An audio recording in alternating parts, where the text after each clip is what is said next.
ನಮಸ್ತೆ ಬಂಧುಗಳೇ, ಬಿಸಿಲಿನ ಬೇಗೆಯನ್ನು ತಣಿಸುವಂತಹ ದೇಹವನ್ನು ತಂಪುಗೊಳಿಸುವಂತಹ ಒಂದು ಆರೋಗ್ಯವರ್ಧಕ ಪೇಯವನ್ನು ನಾನು ನಿಮಗೆ ತಿಳಿಸ್ಕೊಡ್ಲಿದ್ದೇನೆ. ಇದು ರುಚಿಕರವಾದ ಪಾನಕವೂ ಹೌದು, ರುಚಿಕರವಾದ ಪಾಯಸವೂ ಹೌದು. ಹೇಗಪ್ಪ ಅದು ಏನು ಅಂತ ಕೇಳ್ತೀರಾ? ಎಲ್ರಿಗೂ ತಿಳಿದಿರುವ ಹಾಗೆ ಹೆಸರುಬೇಳೆ ತಂಪು ಕಾರಿ.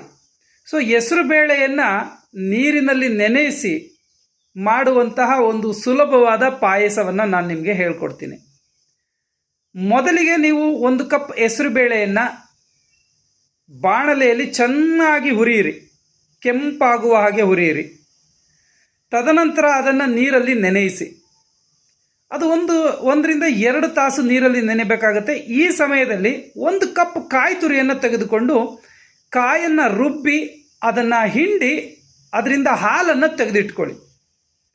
ಇದಾದ ಮೇಲೆ ಅಷ್ಟರಲ್ಲಿ ನಿಮಗೆ ಹೆಸರುಬೇಳೆ ಕೂಡ ನೆನೆದಿರುತ್ತೆ. ಆ ಹೆಸರುಬೇಳೆಯನ್ನು ಬೆಲ್ಲದ ಜೊತೆ ಒಂದು 2-3 ಏಲಕ್ಕಿಯನ್ನು ಹಾಕಿ ರುಬ್ಬಿ, ನೀವು ತೆಗೆದಿಟ್ಕೊಂಡಿರುವಂತಹ ಕಾಯಿ ಹಾಲನ್ನು ಆ ರುಬ್ಬಿದಂತಹ ಹೆಸರುಬೇಳೆಯ ಮತ್ತು ಬೆಲ್ಲದ ಮಿಶ್ರಣದ ಜೊತೆಗೆ ಕಾಯಿ ಹಾಲನ್ನು ಹಾಕಿ ಮಿಶ್ರಣ ಮಾಡಿ, ನಿಮಗೆ ಎಷ್ಟು ಹದ ಬೇಕೋ ಅಷ್ಟು ತೆಳುವಾಗಿ ಮಾಡ್ಕೊಳ್ಳಿ. ಇಲ್ಲಿ ಬೇಳೆಯನ್ನು ಹೆಚ್ಚು ಹಾಕಬಾರ್ದು, ಬೇಳೆ ಹೆಚ್ಚು ಹಾಕಿದ್ರೆ ಗಟ್ಟಿ ಆಗಿಬಿಡುತ್ತೆ ನಿಮಗೆ.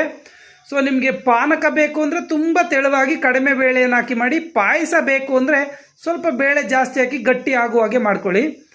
ಆದರೆ ಈ ಮಿಶ್ರಣವನ್ನು ಮಾಡಿದ ಮೇಲೆ ಮತ್ತೆ ಬಿಸಿ ಮಾಡೋ ಅವಶ್ಯಕತೆ ಇಲ್ಲ. ಹೆಸರು ಬೇಳೆಯನ್ನು ಮೊದಲೇ ಹುರಿದಿರ್ತೀರಿ, ಅದರಲ್ಲಿ ಯಾವುದೇ ಹಸಿ ಅಂಶ ಇರೋದಿಲ್ಲ. ತದನಂತರ ಮತ್ತೆ ಇದನ್ನು ರುಬ್ಬಿದ ಮೇಲೆ ಕಾಯಿ ಹಾಲನ್ನು ಮಿಶ್ರಣ ಮಾಡಿ ನೇರವಾಗಿ ಸೇವನೆಯನ್ನು ಮಾಡಿ. ತುಂಬ ರುಚಿಕರವಾಗಿರುತ್ತೆ ಮತ್ತು ಈ ಬಿಸಿಲಿನ ತಾಪಕ್ಕೆ ತುಂಬ ತಂಪುಕಾರಿಯಾದಂತಹ ಪೇಯ, ಒಂದು ಪಾನಕ ಆಗುತ್ತೆ.